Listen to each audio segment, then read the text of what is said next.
This is a holly jolly day. I'm Elena. I'm Michelle. I'm a 3D artist. I'm Michelle. So this is our thing where we watch me make 3D stuff and we don't talk about it. We talk about other things. What's on the screen is none of our concern unless I can think of things to say, which I can't. Avery did a cute thing in the car. Avery, your son, who's 4? Yeah. Tell me more. We never give anyone context. It's not important. We were driving and one of the songs came on from Pirates of the Caribbean. And Avery, he liked it and he wanted me to turn it on again. And he's like, let's sing this time. Let's sing together. It's like to the instrumental dun dun dun dun dun dun dun dun dun dun. Just like, okay. So we did. Felicity's like, no. Yeah. Avery's like, no, everyone sing the words. Mm-hmm. It was cute. And then we did it a couple times over.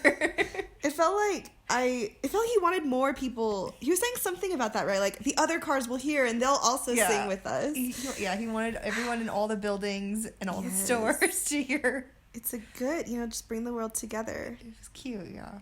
Sing the words. Dun, dun, dun, dun, dun, dun. I mean, we knew the words. We knew the melody. I don't think I've tried singing along to that song before. But I knew it enough. Yeah. They've never seen that movie and they've heard it on the radio, so I was just singing my heart out, so I couldn't even hear Avery. He wanted me to sing. I was going. Did he know the lyrics? I still don't know. Gosh, I don't know if they... I mean, I remember that movie came out when I was in like 4th or 5th grade, and I felt too young for it. I saw commercials and those freaked me out. So I don't know what age they'll be ready for it. Yeah. I feel like they're braver about movies than I was. Avery's not so much interested in things. Besides like the Descendants and the Zombies movie, he's not really interested in live actions. Mm. So that'll be a little while for him at least. Yeah. Felicity's more willing. Gosh. I was wanting to watch it. I want to watch with the children? No. Just the 80s or 90s version with you, because I don't think you've seen it yet. I've not. And I feel like if we had procured it on VHS, it would be like a 2-tape deal. Because I watched it with Emma however long ago, and it took forever, but we were going to do like, okay, halfway we'll quit, but it was like at the halfway point, I was like, we can make it. But yeah, I want to watch it again. Are there multiples of the older ones? Because didn't the new ones make 2? Yeah, I think that the old one, it was just a long movie, like maybe 2.5 hours or maybe 3 hours. Okay. But it was not split in... Well, I don't know if I'm just thinking about the logic for the 90s Pride and Prejudice, how that was like 6 episode-ish movies. But it's a weird thing to get mixed up. It versus Pride and Prejudice. I mean, I feel like it had a weird direct-to-TV release thing as well. Look up it 90s. We can find out later. I guess it doesn't matter. Shall decide. It doesn't matter, guys. Oh, You'll never know. Oh, no. I'm not going to look it up. I don't need you hearing me click on the phone. Speaking of looking things up, Holly? Nope. Sister? It's a holly jolly flower. And I did manage to find some pictures that had a bloomed flower, because for a while all I could see was just, okay, cool leaves and berries. All right, is there a flower though? It's the December birth month. Oh, and I should mention that there are pairs of birth month flowers, but the next one would have been narcissus, which is basically just daffodil, guys. I'm not gonna do it. So only one birth month flower for this month. All right, I looked it up.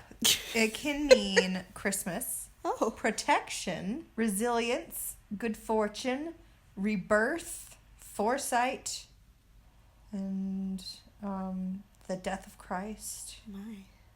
It also could mean happiness, optimism, good fortune, and peace. And everything but the kitchen sink. Yes. Speaking of Christ and speaking of church, but not really church. So there's this term I heard of like, oh, you've got the church giggles, which is like, you are uncontrollably laughing and you know it's inappropriate, you can't stop, and that makes it even funnier. I was just remembering a moment when I had the church giggles during one of my classes, like years ago, and it was like, I still think about it because I think me having those church giggles gave a different classmate of mine the same effect, because she, or maybe it was just like so awkward that she was also laughing. It's like, what is Elena doing? But I remember it was during my screenwriting class in college. Like, we would bring our scripts in, and everyone in the class would read it, and we would give notes and stuff. So it would just be a good way for us to hear what it actually sounds like when people are doing it, and, you know, good table read. And so I was doing the part of the narrator for one of my classmates' scripts, and he, I just have to describe the setting. It was like, oh, and there is this pathway, and it leads down by the river. And I lost it. I couldn't get it together again, and the teacher eventually had to just be like, all right, could someone else please read for the narrator? Because I couldn't stop laughing. It was so, like, it was out of body, like, I had no control.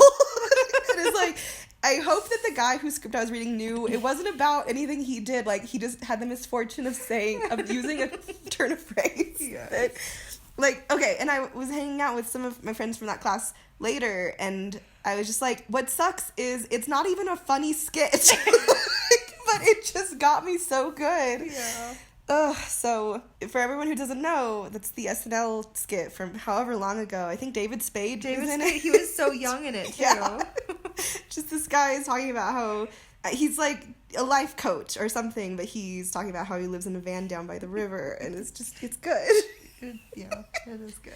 It's like, you don't need to keep bringing it up, but he keeps bringing it up, but it's like so uncomfortable for the family. It's a great skit. I'm gonna watch it, and it's not really gonna be that funny. It's not. I wish. Yeah. It's nice to have a good church giggle, though. Can you think of a time? I can't remember what it was. Definitely not. But I do remember not being able to help myself and being the only one, though. Mm-hmm. It's just like, I don't know how to not find this funny anymore. Love that. Yes. Oh my gosh, I remember. Yeah, I think it was like 4th or 5th grade. I had this. We were learning about the planets, and just me and this little grouping of us, we got like really inappropriate about that one planet, Uranus, and we couldn't keep it together, and it was really fun because it was a teacher I hated. It was Miss Duber. She was explaining this stuff, and so it was just like a group of 5 of us who were being really inappropriate and wouldn't like acknowledge that she was trying to bring the class together. And we were being so rude, but it was so satisfying because we all didn't like her. But anyway, it was just like, it was one of those things where it's like, she could say like, stop, and her words can't really do anything when you're just in that mindset. Yeah, y'all feel? It's like when Felicity realized, like, oh, I don't have to go and sit on the couch for being in trouble. Like, I can just run away. It's like, you can. Yeah. I physically won't stop you, but you need to just do better. It's just, that's what Miss Duber was dealing with. Mm-hmm. Oh my gosh. I remember she had a lot of like isms that really bothered me. It's like she had this perfume that was really like pungent, and so it was like every time she was around, I would stop breathing. Like, if she came in front of my desk, it was just like, no breathing necessary. I don't want to breathe in to smell that perfume smell. It was just too much. Mm-hmm. And she had this little tick for a while of every time she made a mistake of something, like, because she taught recorder class, she would do like, or rather, it's like, she'd always say, or rather, and it bugged me so much. Like, I learned to hold a grudge early. It was like, she didn't even do anything to me, really. She just bugged me.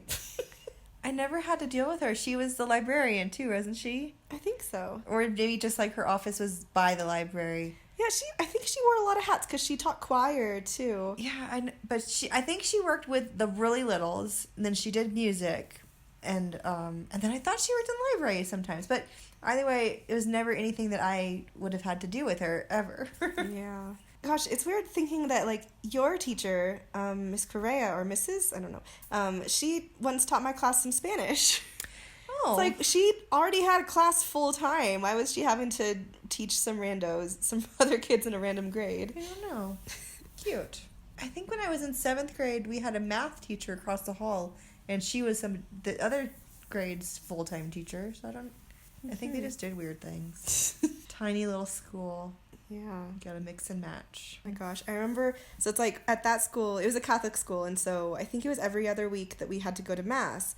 And I just remember one time I had a cold, and I got the most congested in my life when I was sitting, like, for mass, and I was sneezing, but I was, like, trying to stifle it because, like, I don't know, I was at this age, I remember being that age and not really knowing the appropriate way to excuse myself from a room to just, like, deal with snot. So it's like I was just trying to deal with it at my seat and just, like, snot everywhere. So, like, it was the worst. And I remember that it was this thing where it was like, oh, you have a kindergarten buddy with you. And so it was like that day, and my kindergarten buddy was like scooting away from me.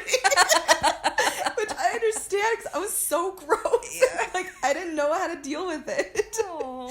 It's like, that is, I think, a reason why I would stay home a lot of the time, even if it was just a mild cold, because it's like, I don't know how to say I need to go sneeze and blow my nose and be gross. I don't know when I learned the art of dealing with that. Yeah, I remember I also had a sickness, but I got sick, and then I feel like I had the residual cough for like 6 or 7 months after. So, mass was every other week, like you said. Yeah. I would have to hold my cough scent as long as I could, and then it's like, okay, I think it's been long enough, I can do one cough, but it's like, you can't just cough once. Exactly. One cough, like, actually tickled it and made you need to cough more. Yes. It's like horrible. I hate those. It's like it's a psychological cough. If you were in your own private room, it wouldn't matter. You wouldn't feel the need and you wouldn't feel a tickle. But yeah, those awful coughs. Because I remember that once, I think it was 7th grade, I had a fight with one of my friends, and then I also happened to have that irritating tickle cough in the middle of someone's presentation. And it's like, this friend who we were fighting was staring at me like, are you upset? Like, are you crying? Because it's like, because she could see, like, the redness of my face trying to hold in this cough. It's like, no, I need to cough. It's like, I finally left the room, and it was like, she doesn't know, and she really thinks she has one up on me, that I'm feeling upset about our fight. When no, I just need to cough. It's not about you. Ugh. Yeah, I never want to get those tickle coughs. But I've had them in my adult life, too. I remember I was, like, going in for a dentist appointment, and I wasn't even having coughs that day. Yeah. But it was, like, just because I was in a waiting room and I knew, like, someone was going to be all up in my mouth, it was, like, I felt this tension, and my throat was just like, what if I just did this to you? Yeah. The worst time to, like, make people feel like you're going to be contagious. Ugh. Because it's like, I had this cough for so long that I knew it was going to be horrible in mass. But it's like, in the classroom, fine. Mm-hmm. Walking to mass, get them all out. Yes. Or like, I was fine, lovely fresh air. But as soon as you're in that stuffy room with all the smells and stuff, yes. I think it just aggravated it. There's nothing you could do except for like, just try and space them out so you're not the center of attention. Yeah. Anything to do to not be noticed in life. Gosh. Did your teacher... Okay, because I remember the first mass that I went to, my teacher was like, oh, are you Catholic? Like, when we were about to go up for, whatever it was called, communion? Mm-hmm. I don't know that. Whatever. Yeah. But she was like, you can fold both your arms over, like, touch your hands to your shoulders if you don't want to be taking communion. And I was like, okay, cool. I wondered about that moment for a long time, because it's like, did mom have a conversation with her and be like, my girls are not Catholic? Or, like, did she read something in me? My teacher, did she just... I think it was known. Yeah, I think mom would have been upfront about it. Okay. Because I was also told in that way. Because my instinct is to not go up there at all. But I think that they made it work. Mm-hmm.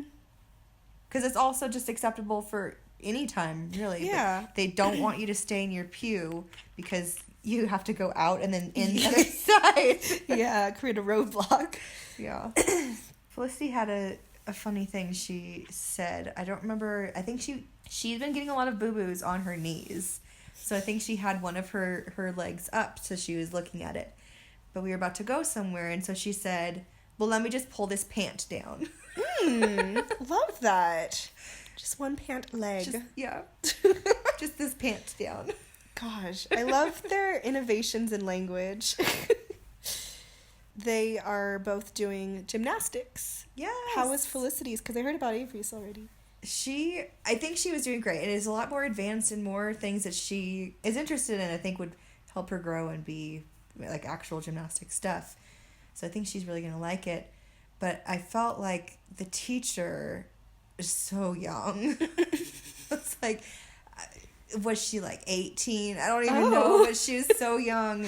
And there was a moment where most of the time I was looking through windows and stuff, but there was one time when we were next to, oh gosh, because that's the thing, like, parents don't really watch, and it was crazy because it was so busy on Saturday, but the class had maybe 10 students with us, and we went out to the only viewing area, which was outside with windows out looking, and it was cold and windy. Yeah. It's like, well, I'm going to be here because I want to watch, but why are we the only ones out here when there's 10 students in here? Like, do people just get bored of it? I don't know. Like, I feel like I'm there because I am curious and I want to see her, but also when she looks over and smiles at me when she did something great, like, that's why you need to be there. We're getting so off topic.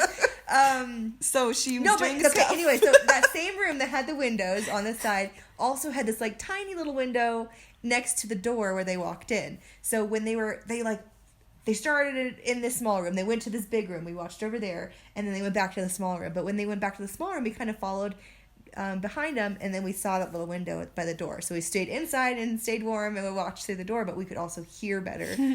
And when I was listening, the teacher was like describing to things to do and doing them, but she didn't have the attention of all the girls. Like, they were losing their attention span. And she didn't have any tips, or she didn't have any strategies to keep them engaged. She's just like, come on, guys, you're not even listening to me. Oh my gosh. It's like, my gosh, this is so children teaching children.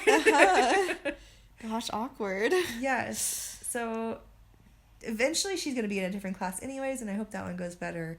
But for now, it also felt like when Felicity was doing stuff, what I noticed about Avery is when he was doing stuff, it was obvious the lady would stop and be like, okay, I know it's his first day, so I'm going to give him extra attention and show him even more than just what I explained in the beginning, because he needs more guidance because it's his first time. It's like, I love that. Thank you for doing that.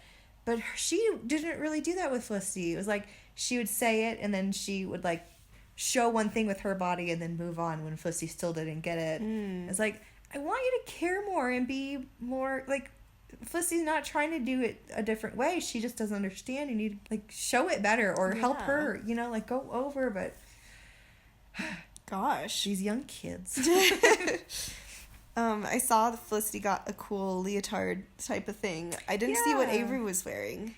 I didn't have his, because he went like the very same day, so I hadn't ordered his stuff yet, but I got him some pants that have little shorties attached with the tight legs. But then he's so obsessed with Felicity's leotard that I did order him some too, in different ones, so that he his size, and I won't get him confused and stuff. So he'll have a fun leotard for the top and some nice pants for the bottom. Ooh, holly jolly. I love those flowers too. I like the little pop. Yeah, I like this arrangement. These flowers, they like have some weird sharpness. I mean, the leaves have some sharpness to them. Yes. Kind of threatening. Yes. I want some decorations with those white flowers. Well, thank you everyone for watching. BT Dubs, this is going to be the only video I post this month, but chime in for next month to get more flowers. See you next time. Ba-dum-bum, ba-dum-bum.